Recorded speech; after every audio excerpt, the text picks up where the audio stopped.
Good morning, Bobby. Good morning, Kelly. All right. So I apologize for the live earlier. My internet completely went out, so I had to stop the live. So hopefully I can get through this live for the second time today without the internet completely shutting down on me. So my apologies to those of you that were watching my live earlier today. Everything just completely shut off. So, alrighty. Okay, we'll let a few more jump on here. Fingers crossed I can get through this the second time today without things going bonkers. All right, so I'm going to discuss, I always go over different vitamins and the role they play in our body. I haven't gone over vitamin K yet and how important it is, especially with vitamin D. So I'm going to go over some topics with you guys that you may have no idea about when it comes to vitamin K deficiency. I'm going to go over the foods that you can eat that will have some of these vitamins in it as well. Okay. And again, everything, I put a little disclaimer there at the top. What I'm talking about is not a replacement for medical advice. So, if you are dealing with anything that I'm talking about, always consult your doctor first. I just love to push out some information for you guys. Okay. All right. So again, if anything starts cutting out, let me know. Again, this is my second time today trying to do this live just because the internet is awful here right now. So again, we're going to go over vitamin K deficiencies, foods, supplements, all the fun stuff. All right. So hopefully it shouldn't be a super long live today. Unless you guys have questions, please ask. I love questions. All right. So let's get started. I'm going to flip around this camera and let me adjust it so you have a better view here of what I'm talking about. Okay. So here we go for the second time. Okay. Everyone cross your fingers that it doesn't shut down on me. All right, so vitamin K deficiency, we're going to go over the signs and symptoms, a couple studies on even K2, the role with calcification and aortic stenosis. All right. Again, this is not a replacement for any medical advice, so please don't make any serious changes without talking to your doctor. Okay. All right, so there's my disclaimer for you guys.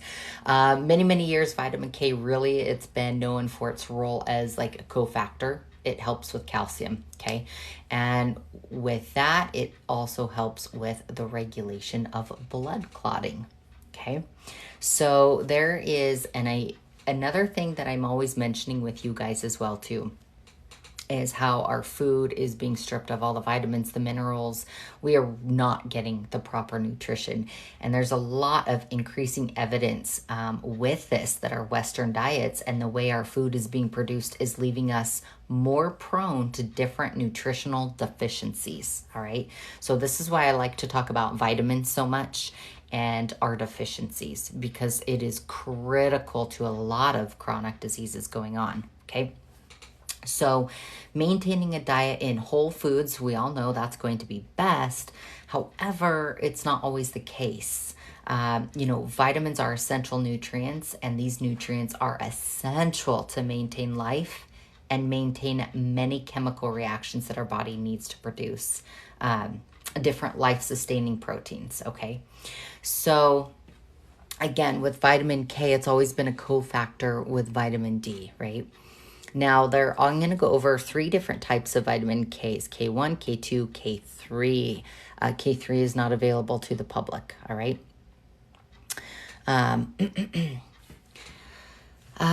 Great questions. Going through menopause, what vitamins should I take? Oh, there's so many. Okay. This one for sure, absolutely. I'm actually going to be talking about postmenopausal women in this as well. And so I'm going to go over a few fat-soluble vitamins and then, of course, water-soluble. So you want all your B vitamins. I always talk about the B vitamins. Towards the end of the live, I can go through all that again for you and what they do, okay? But when it comes to fat-soluble vitamins, and what do I mean by fat-soluble? I mean those vitamins are absorbed in your liver and your fat, okay? So you do have to be cognizant of the amount of those vitamins you're taking. Water-soluble, like B vitamins, you can get away with taking a little bit more. But fat-soluble vitamins, those are going to be A, D, E, and K, okay? All right. So, again, that's really important to remember that divide between the fat-soluble and water-soluble vitamins. Now, I'm going to get a little nerdy on you for a second. Potassium and vitamin K can actually be confused because the elements. I love looking at the periodic table. And so vitamin K is an organic compound, and potassium that's represented, vitamin K on the periodic table, is actually inorganic element, okay? So it's important to make that distinction, all right? And vitamin K, you know, it comes from that German word, coagulation, so that means it's the body's ability to clot or hemorrhage. You may have also heard sometimes newborns will get a shot of vitamin K, all right? Because they're at higher risk for vitamin K deficiency, all right?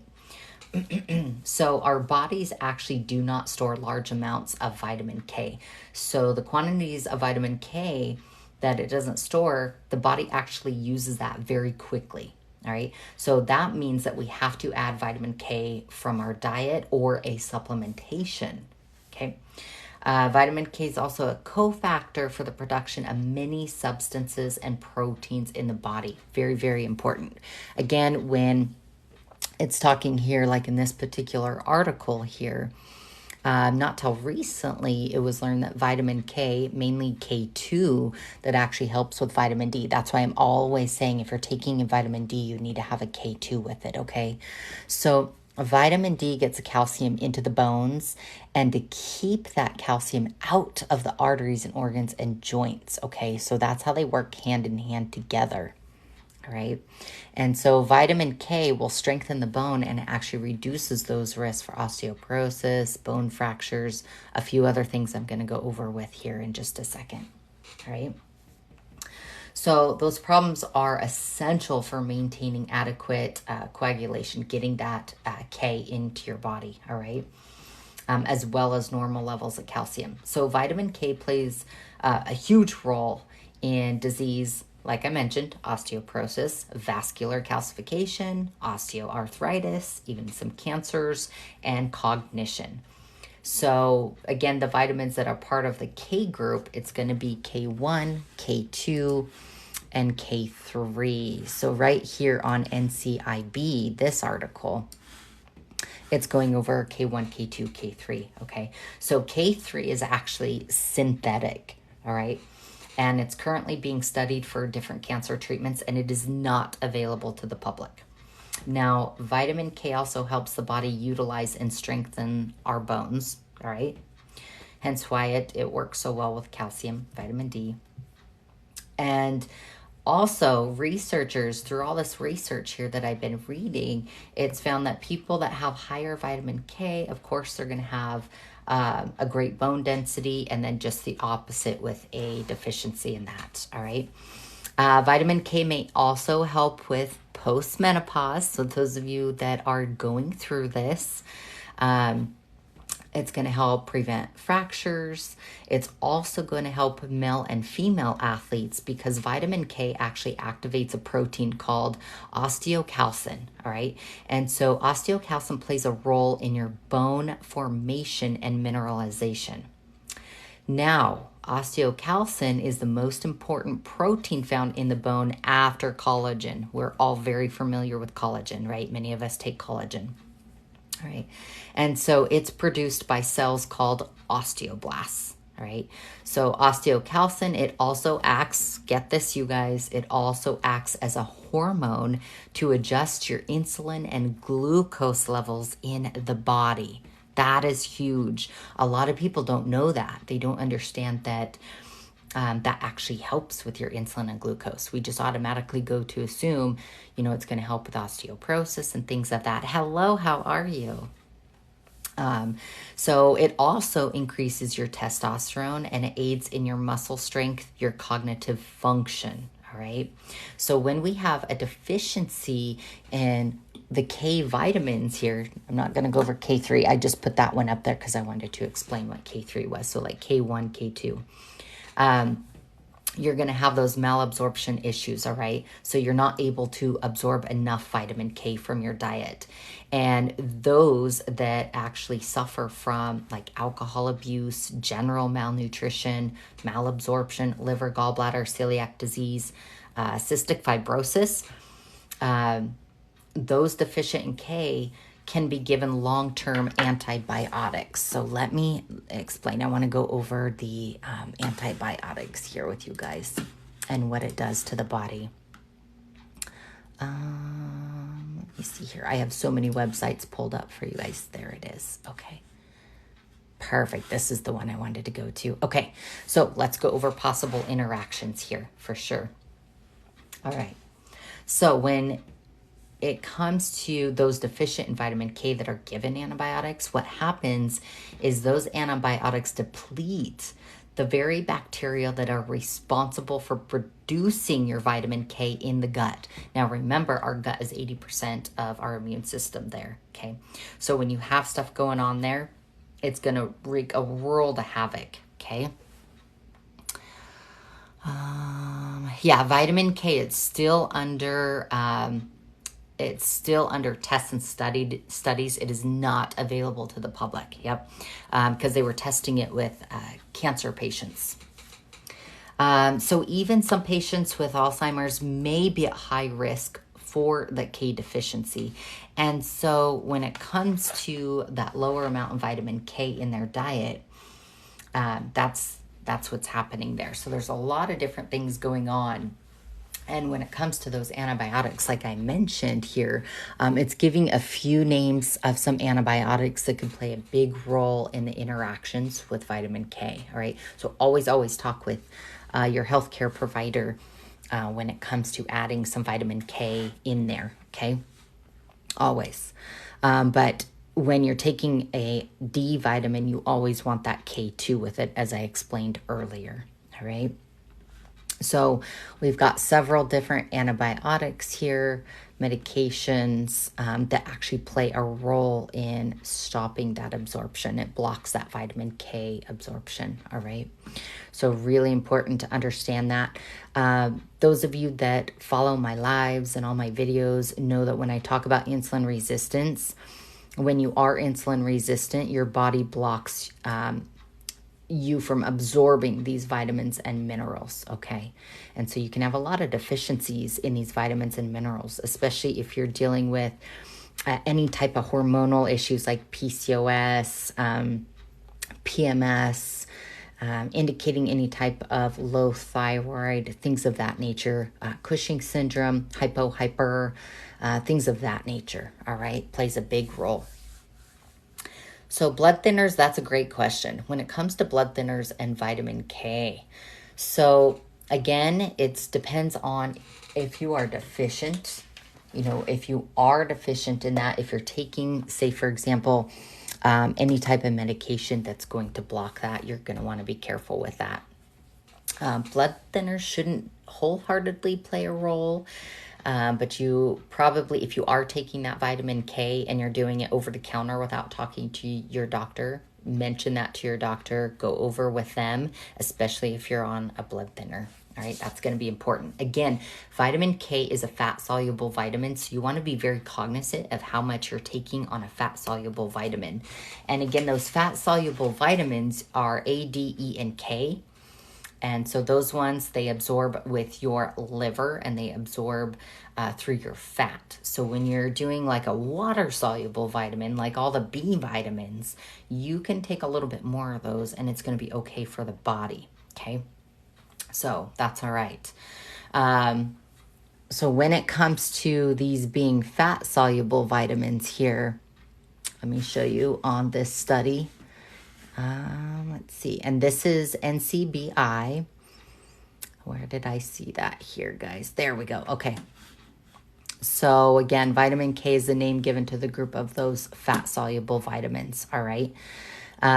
So again, it's that coagulation, that blood clotting is what we're looking at. all right? And so that's where it's coming from. Vitamin K, huge role with the osteoporosis, vascular calcification, cancers, cognition. The most common K vitamins, like I mentioned earlier, I'm showing this again just because a few of the questions here. K1, K2. Again, K3 is not available to the public. They were doing some testing on that for cancer patients. So that one is synthetic. So K2, you will get from most of those fermented foods. That's why I'm always mentioning, make sure you're getting those fermented foods, not just, vitamin wise, but for your gut health as well. Okay. Butter, egg yolks, animal-based foods are going to be huge for that, getting that K2 in as well, okay? So again, you want to remember K2, it's involved in that calcium transport, all right? So that's why vitamin D and K2 work closely together, okay? If you look right here, Michelle, this is NCIB. This is giving you all the different of where it comes from here. K1, you're getting green leafy vegetables, some plant oils, and then your K2s, you're going to get it from some animal, all right? So K2 is found in fermented foods, some meats, some cheeses, broccoli, kale, spinach, asparagus, dark green leaf, beef liver, green tea, and turnip greens. Now, if you freeze your foods, guess what? Freezing foods will actually destroy the amount of K in that food. Now, heating or cooking it does not seem to do that, okay? So keep in mind, if you are freezing any of those foods I just mentioned, that can actually destroy the amount of K in there. Now, let's look at some more food options here, okay? All right. Oops, dang it. All right. So when we're looking at doses as well, men actually require more of K, all right? They need about 120 mcgs. Women, 90, even breastfeeding and pregnant women. Again, as I mentioned earlier, there are circumstances where they will give the baby the K shot upon birth, just for that particular reason. So remember that, okay? If I have any pregnant or breastfeeding mamas on here. Food again, too, this gives the amount of, let me move this over and make it a little bigger for you guys to see. There we go. Okay. So for vegetables, this is giving you the amount of K that you would need and how much of these vegetables here. So as you see, I always mention dandelion greens, okay? Dandelion greens, I know they sound kind of disgusting, but they're really important for the body, all right? Beets, Swiss chard. If you don't like any of these weird kind of veggies, you can go with broccoli, lettuce, like a spring mix, spinach, things of that nature, Brussels sprouts, okay? So if you're not into, dandelion greens, you can definitely do that. I love bean sprouts. I grow my own. They're absolutely amazing. Really good on sandwiches and salads. For fruit, we're looking at avocado, kiwi fruit, rhubarb, blueberry, okay? And then here you've got spinach, egg noodles, pork liver. There's also beef liver, okay? Tuna, I'm not a fan of soybeans. Please stay away from soy. Matcha green tea powder, okay? So there's a lot of foods that you can incorporate here. But the problem with that is a lot of our Western diets, the food nowadays has been stripped from all of the vitamins and minerals and such, okay? So I didn't say it was meant for all, but in these studies, there is a lot of time where they will need to do those shots because of that. So, and I can attest to my son being one of those. I have 2 kids, okay? All right. Absolutely. Jessica, you want to make sure to get the K2 with the D, all right? Very, very important. So let's go back here. I think it was this one. There we go. Oops. Sorry, guys. Make sure you can see this. All right. And if you want any of these websites or studies I'm looking at here, let me know. I will show them to you. Some of them are kind of long, so it's going to look a little funky when I show that to you. Okay. All right. Here we go. Where is it? There we go. Okay, perfect. All right. So again, just to reiterate with having K2 and vitamin D. All right. Again, D, we've got aiding in calcium that we all understand. So what it does is it aids that absorption. Okay, helps your bones.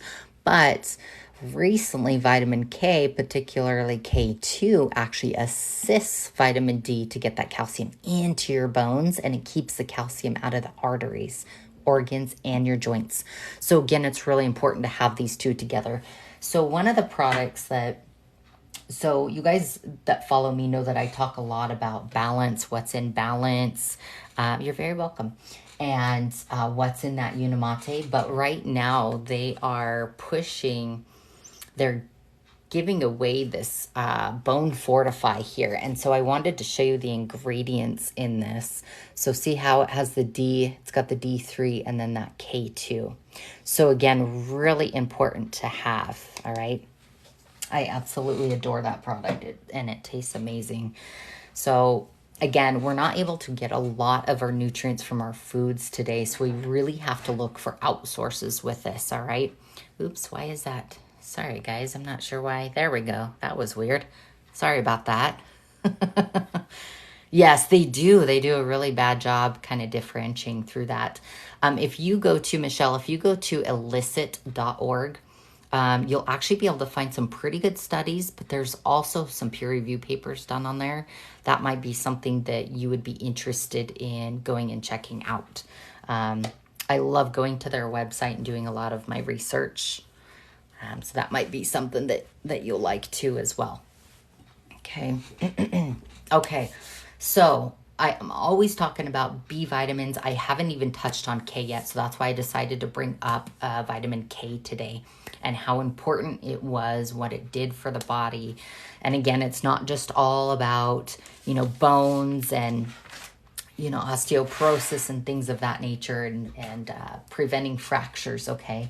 But it also helps with, stabilizing your glucose and things of that nature, helping out with your testosterone. So there's a lot of really good things about vitamin K. It's just about understanding how each one works with the body, okay?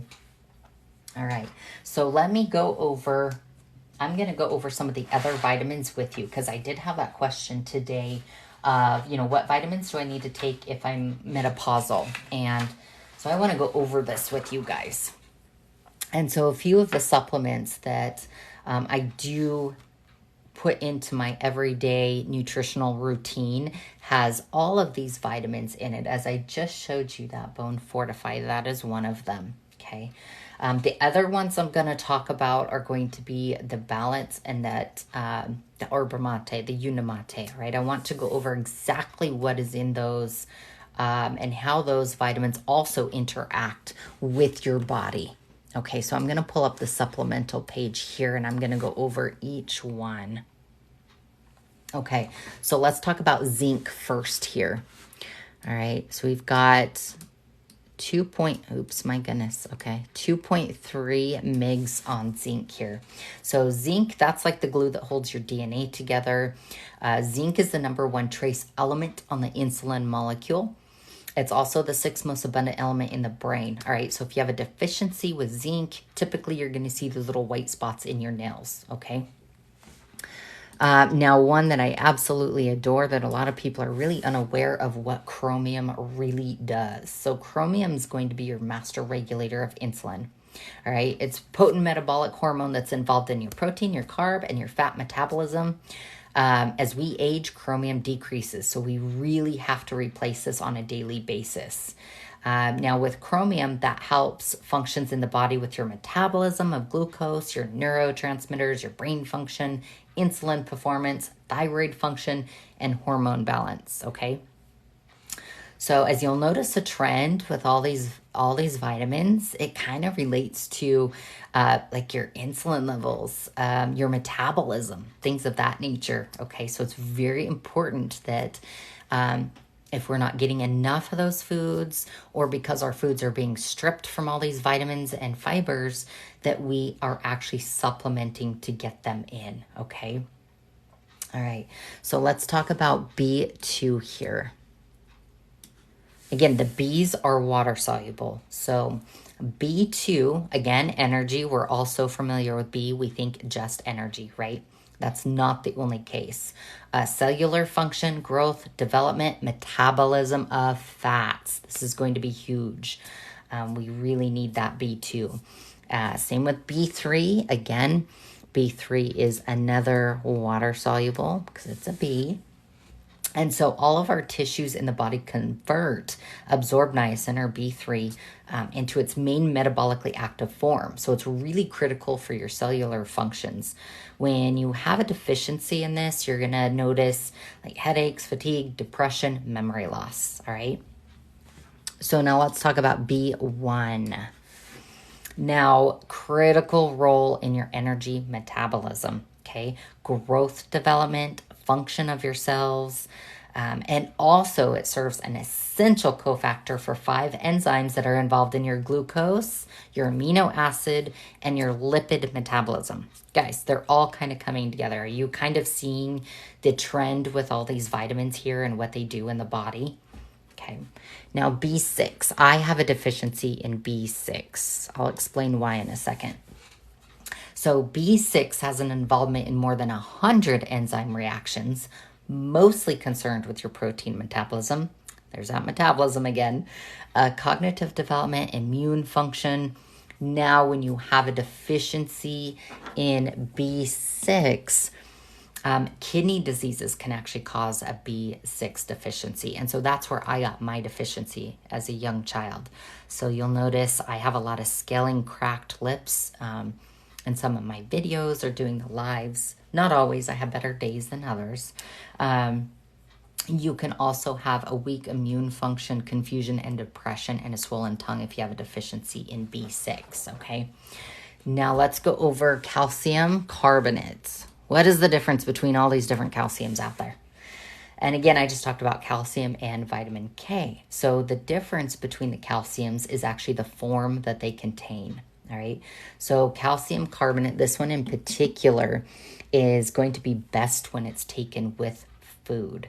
And if you are taking a calcium supplement on the side, your body absorbs doses of calcium in less than 500 grams or less. So keep that in mind. Okay. Now let's go over some folic acid here. Folic acid, again, that's a B vitamin. Your body needs folate to make DNA and other genetic material. It's very important.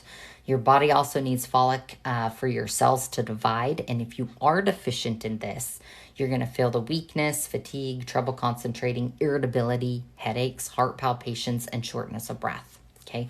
So as you see, all these vitamins play a distinctive role with each other.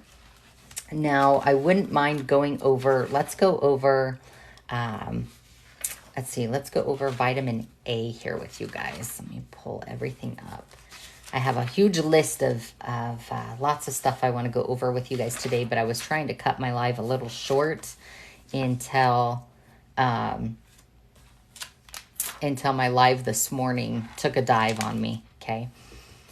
So vitamin A, that, like I mentioned earlier, that's going to be a fat-soluble vitamin. It's incredibly important in cell development, metabolism, immune, vision, reproductive functions, all right? Vitamin A also stimulates the production and activity of white blood cells, okay? Again, if you're dealing with anything such as, let me pull this up here. Which one is it? I think it's this one. Let's talk about PCOS for a second and some vitamin deficiencies. Let's see if it'll pop up for me. Yes, it did. Okay. All right. So I have, let me try and zoom out. There we go. So I have PCOS right here when it comes to insulin resistance. So again, vitamin D deficiency, lots of health problems that are linked with that, even autoimmune, cancers, metabolic disease, like type 1 or type 2 diabetes. So PCOS and vitamin D, they're associated to insulin resistance here, okay? Hypertension, central lipidemia, which are all risk factors of metabolic syndrome, okay, which is insulin resistance here. And again, diabetes is very prevalent, especially with PCOS. Coronary artery disease is also another one. And then having those metabolic disturbances are very common in women that have a glucose intolerance disorder. All right. So typically women that have PCOS, about between 60 and 80% are insulin resistant, and about 10% out of there are going to get type 2 diabetes. All right. So keep that in mind. All these are very relatable when it comes to not getting the proper nutrition. Vitamins, minerals, and fiber. Okay, so it is very easy to correct. It is reversible. We just have to start incorporating all these vitamins into our daily nutrition. Okay, so again, just taking you guys back here to this. Was it this one here I wanted to show you? Those were your interactions. Okay, no, not that one. This one. Okay, here we go. Perfect. Let's scroll down just a little bit here. All right. So if you want a direct separation between the vitamin K1 and K2, this is what you're going to see here. So K1, the spinach, the broccoli, cooked asparagus, coleslaw, don't do soybean oil. I'll explain that on another live. I'm not getting into that, but just stay away from that. Grapes, red or green, plums, kidney beans, yogurt, mayonnaise, even margarine is on there. Not a fan of it. Anything fermented here for K2 is going to be amazing. Cheeses, egg yolks, beef and pork liver, chicken liver. I know I'm not a fan. I will never eat liver, but if you like it, it's there. Sauerkraut. I love sauerkraut, so I eat a lot of that. Ground beef. Fermented milk. Don't go get that processed crappy milk with all the sugar in it, okay? And salami. Now, if you're having a really hard time and you are insulin resistant, again, your body is unable to absorb all those vitamins and nutrients. So you're going to have to supplement one way or another to get these vitamins and minerals in, all right? So I have a few supplements that are on my link tree here. So if this is my main page, if you guys go to linktree/ChristyFit there, right there are a couple supplements. The second one down, hopefully you guys can see that. There we go. The second one down, that one. So I've got some supplements there. You can contact me with any questions that you may have. But these now have replaced my multivitamin. I don't do a multivitamin. I don't do a pre or probiotic. I do take omega-3 and an extra vitamin C, but other than that, the Balance, Unimate, and Bone Fortify, those are my vitamins because I don't need anything else now, okay? And so also with taking those, what's happening with starting to reverse that insulin resistance with the Balance here, I just went over all the supplement facts here, but in reversing insulin resistance, that all stems with your insulin completely skyrocketing every time you're eating, especially when you're eating those carbohydrates, whether they're simple or complex, okay? So when you're taking that Balance prior, let me show you this little chart up here. Maybe, there we go. There we go, okay.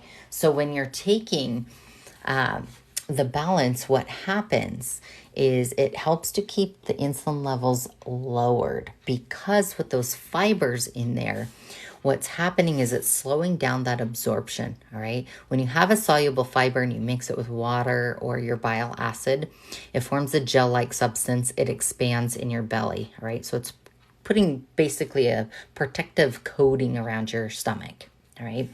So it's keeping your blood sugar lowered, lowering your insulin, all right?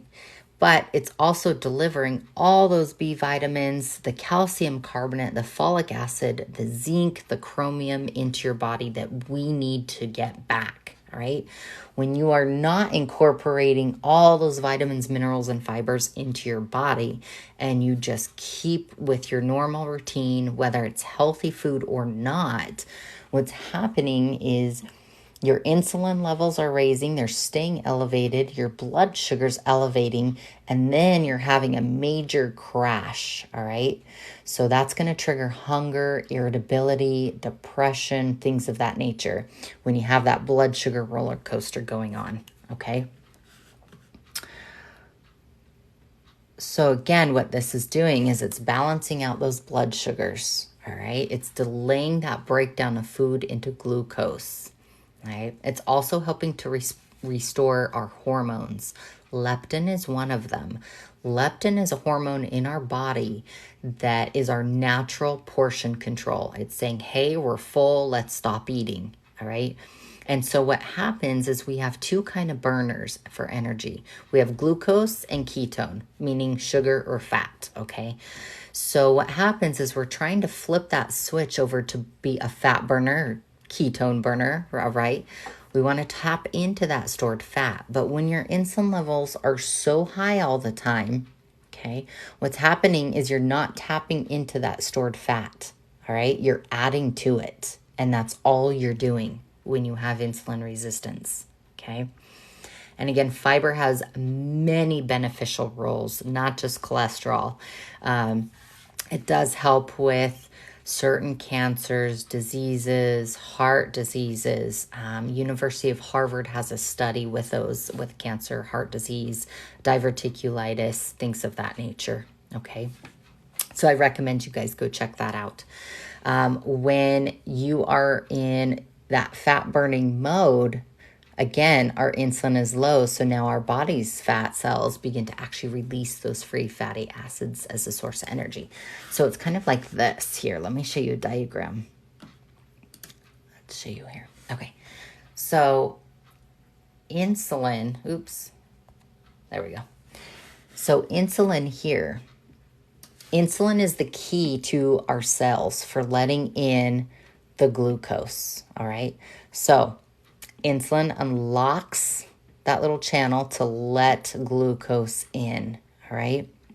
When it is jacked up and our insulin is high, it's not letting anything in, the key's not working, glucose is not able to get into that cell. And let me show you, I like this one a lot, it's kind of cute. Okay. You've got the sad little insulin face because now he can no longer let glucose in. So now glucose gets to hang outside of the cell, okay? So that's what's happening when you have a lot of insulin resistance going on, all right? Okay. So keep that in mind. Your main goal is to reverse that insulin resistance, okay?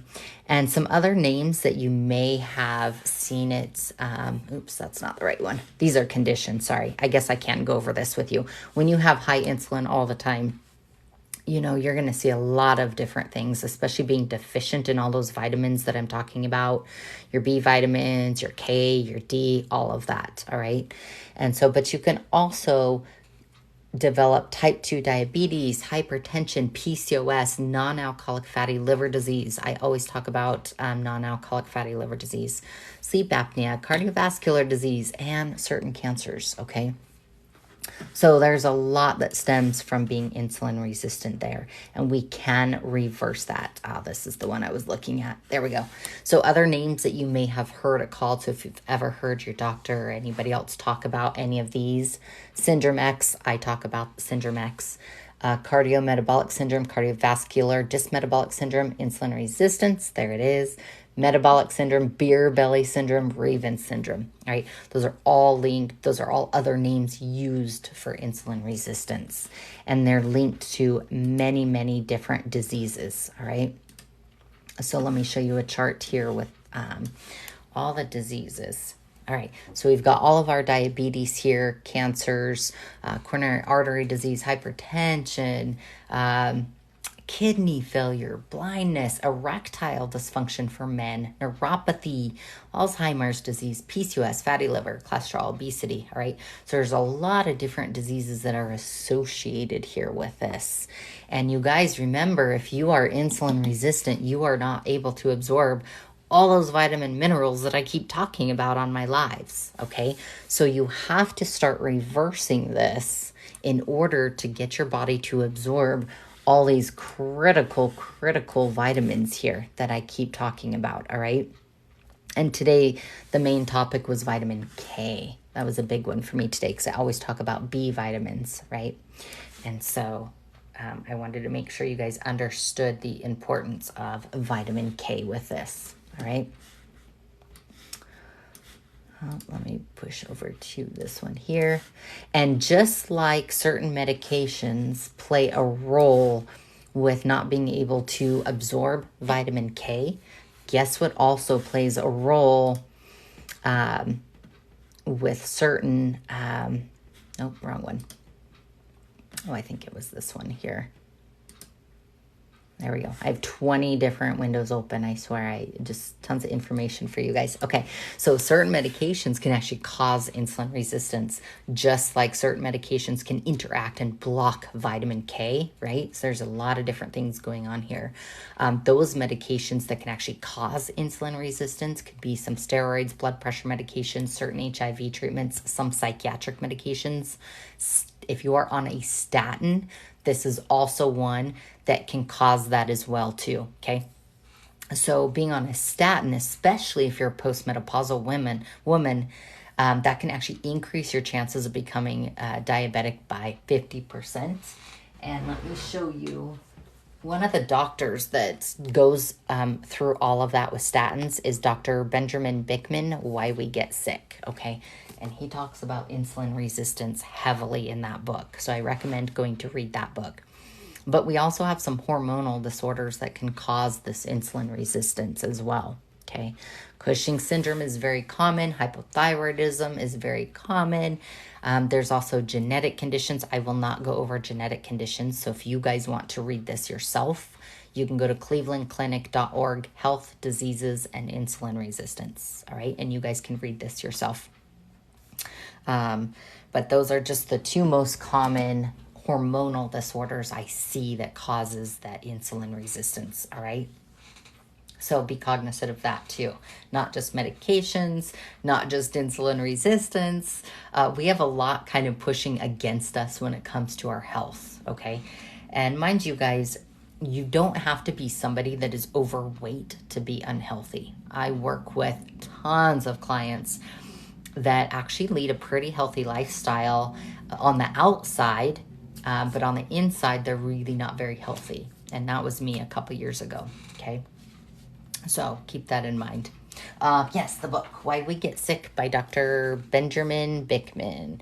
Can you guys see that okay? And that's on Amazon for $15. Right? And I think they have the audio as well. I like to actually hold a book and read it. So I don't do audiobooks. Okay, but you can just find that on Amazon. All right. What questions on vitamins do you guys have for me? Do you guys have any questions? You're very welcome. What questions do you guys have for me? All right. So while I'm waiting for questions, I'm going to go over exactly what Unimate does here. So with Unimate, I want to go over what chlorogenic acids are. Chlorogenic acids have a wide range of health benefits: anti-diabetic, anti-carcinogenic, anti-inflammatory, anti-obesity. And so this provides a non-pharmaceutical and non-invasive approach to any type of treatment, and hopefully some good prevention of some of those chronic diseases, okay? So keep that in mind. Really, really important. When it comes to those chlorogenic acids, if we're looking at just a basic yerba mate drink or powder, which we've all heard of and seen, Unimate actually has 375 times more of those chlorogenic acids than that yerba mate powder. 100 times more chlorogenic acids than a cup of green tea as well, and then 10 times more than a cup of really good organic coffee. So let's go over some of the benefits of this Unimate, and I'm going to touch up on the most important one because I'm huge into fitness. When you drink Unimate in a single use, it actually increases your strength by 13% and your aerobic fitness by 5% in a single use, which is phenomenal.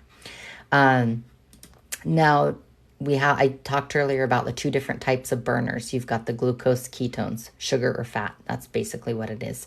So when you're drinking that Unimate, what's happening is now the Unimate is helping to increase the body's production of ketones by 80% for 2 hours in that fasted state. You guys, we all fast while we sleep. All right. So you wake up, you drink it, and the Unimate, what happens is now it's increasing your fat burning by 24%. We're tapping into that visceral fat. Again, you do not have to be overweight to deal with any of these problems. Visceral fat is the fat that is surrounding our organs. It's the most dangerous fat, and it's not really readily seen on the outside because we've got that subcutaneous fat that is that jiggly fat underneath the skin that you see first, okay? But not only that, so I work with a lot of people too with depression, especially military, and I have seen some amazing results when they drink Unimate because it's helping with their mood, their cognition. They're really feeling a lot better, okay? Also, it supports overall metabolic health. Metabolic health is your cholesterol, triglycerides, blood glucose, and A1C levels. Okay, question. Sorry. If I'm on the system and drink the tea and the Bone Fortify, I don't need any other vitamins. The only other ones I would highly recommend you taking, ECL2 boys, is an omega-3. And then if you want to keep on hand, you can have some extra vitamin C in case, you know, you might be getting sick or people around you are getting sick, okay? All right. D-biotin fish oil. Is that all I need? I can add D, biotin. So what, depending on what type of vitamin you're taking and what's in that vitamin. So I'm going to give you a little tidbit on vitamins. And this is going to sound really crazy, but Flintstones, those Flintstone vitamins are actually the best vitamins. So what happens is, say you go into, let's use Walmart for an example, just because it's common. Say you go into the store, you're looking at the vitamin selection, right? And they all have just different labels. They actually are manufactured from the same place, but there's just a different label slapped on it, all right? So when you're looking into vitamins, you, if you're looking at just buying over the counter, be very cautious of that. I would highly recommend going out and searching for a really good multivitamin like a Dr. McCullough or a liquid vitamin, something like that, all right? Magnesium is phenomenal, absolutely. Get in that magnesium, Brenda, 100%. So, great question. Do you hit a plateau on the system? Here's where I come into play when people hit plateaus. I get this question all the time. Again, I am not a believer of there is a one type of thing that's going to quick fix all. That's just impossible, all right? So not only being on the system is going to help starting to reverse. Yes, Mary Ruth, that's funny you mentioned that because I'm actually partnered with them as well. I love Mary Ruth. So when you hit that plateau, typically it's those that are only focusing on doing the Unimate, doing the balance, and they're not really focusing wholeheartedly on nutrition or getting out and being physically active, okay?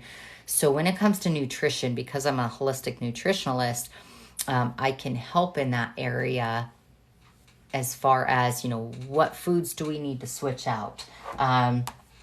Especially if you're eating carbs, if you're not doing like a keto and you want to eat carbs, I can help you out with the glycemic load. And no, it's different from the glycemic index, okay? So I would give you suggestions on carbohydrates that are gonna be lower in your glycemic load, all right? And so that's what sets me apart from others that are on here talking about the system, is I'm very well versed in what vitamins do for the body, what types of food that you need. Hi, Jason. How are you? I like your new picture there with those sunglasses. So yeah, when it comes to the glycemic load and the glycemic index, those are different, but a lot of people only focus on the glycemic index, okay? And so the glycemic index, that just measures the way in which we break down carbohydrate foods, like the simple sugar glucose, which is then absorbed and used in our bodies for energy, right? And so, like the glycemic load is an index that ranks your foods according to the effect on blood sugar. So they both have ranks, but the difference is the glycemic index gives us information on how quickly that blood sugar rises after you eat, right? Any type of digestible carbohydrates or various foods of that nature, okay? So when it comes to the glycemic load, that actually reflects the change in your blood sugar caused by eating that normal portion of food, all right? So it's like how much is going into your blood, all right? So that's the difference. So I weigh heavily on that with my clients that work with me on the system, okay? But it is possible to hit a plateau. You just have to dive a little bit deeper into what you're doing nutritionally and what you're doing physically, all right, to actually get past that plateau. Does that make sense? If not, let me know and I can explain it a little bit differently to you, okay? So, I've got, again, that's just sitting on my counter. So for my vitamins, it legitimately is just that balance, just that Unimate, and just that bone fortify. Because as I was talking about vitamin K, very important to have that D3 and that K together, okay? So those of you that are just jumping in, a lot of the vitamins that I mentioned that are in these products, especially the Bs, they really help with the metabolism of our fats, our carbs, and our proteins. But when it comes to vitamin K, not only does that help with like osteoporosis and things of that nature, but it also plays a role in what our glucose is doing, okay? So, all these vitamins are critical to getting into correcting any type of chronic disease that we may be experiencing. But keep in mind, you have to reverse your insulin resistance first. All right, you got to start reversing the insulin resistance because your body is not going to absorb those vitamins, minerals, and nutrients until we get this reversed. All right, so that is going to be critical, your first step to do. Any questions on that, you guys? At all? I know I went over a ton of information today, and I'm so sorry for those of you that were in my first live that it completely just shut down. I apologize. So this is my second attempt at trying to hop on here, and hopefully my live won't shut down on me. Okay. All right. So again, when it comes to reversing insulin resistance, there's multiple things you need to do. All right, you need to get those vitamins, minerals, and that fiber into your body. However, there's a couple other things that will definitely help you. And let's talk about intermittent fasting for a quick second here. When it comes to intermittent fasting, that best way to reduce those insulin levels is to increase that space between your meals. So we all fast while we sleep at night. Okay, so let's say you're done eating at 7 o'clock at night. You don't eat again until 9 o'clock the next morning. You just did a 14-hour fast. That's pretty amazing to start with. And then you can build from there as you go, all right? And then in between your meals, you want to give yourself 4 to 6 hours in between each meal that you're eating. Again, we want to increase that space to lower those insulin levels. All right. And when you break your fast, I highly recommend you breaking your fast with a protein or a fat. All right. So the goal of intermittent fasting, that is to change the pattern of our eating. All right. So we're shifting our body to run on ketones or becoming a fat burner. Okay. That's what we're looking at. And so you can have crazy transitional symptoms with this. Which maybe you're getting those headaches, you're kind of feeling crummy, like what they call the keto flu, right? And so one thing that can help you when you are experiencing these symptoms, again, that means you have a deficiency in these nutrients, all right? And one of those main nutrients is going to be sodium. And you want to get the organic sodium, like sea salt, pink Himalayan salt, things of that nature, okay? And so some other things that we need to get in is potassium and magnesium, all right? Potassium is not the same as vitamin K. Potassium on the elements table is inorganic and K is organic, okay? And yes, Jason, he's doing an 18-hour fast today. So he'll have about 6 hours to get in all his food, prioritize his protein. And Jason, I don't want to reiterate this as any type of only weight loss, but when your body starts to function properly, you start to lower your insulin levels. They're staying more sustained and level. When your gut health is on point, your hormones are on point, your body can actually finally start to lose some of that weight. All right. And so Jason is down, you're down 145, aren't you? I think, yeah, 145 pounds he's down, which is phenomenal. So, but again, he's been able to reverse that insulin resistance. So now his body can absorb those nutrients that he actually needs to become healthier and to prevent some of those chronic diseases. Okay. All right. So let me go over one last time here on how to contact me if you guys do have questions for me or you want to do a free consultation with me. If you go to my main page here, you click on Linktree/ChristyFit. All right, you can contact me for a consultation. You can order the product from me, join my Facebook group, and then I do have more information here on this bottom. I also have a YouTube channel, Facebook, and Instagram there, okay? So, exactly, yeah, don't confuse it with K. Yes, yes, yes. So, all right, you guys, I am going to hop off here if there are no other questions for me. Again, I'm so sorry about my live earlier for those of you that were trying to watch it. Gosh, internet, right? I thought technology was supposed to make our lives easier. Not so much. Okay. All right, I'm going to get some videos posted out there today with vitamin K for you guys. And again, if you want to contact me or do a free consultation with me, fill out that form that's in my profile that says Linktree/ChristyFit. So thank you guys so much for spending your Monday morning with me, and I will see you guys tomorrow morning. Thank you, Jason. Have a great day.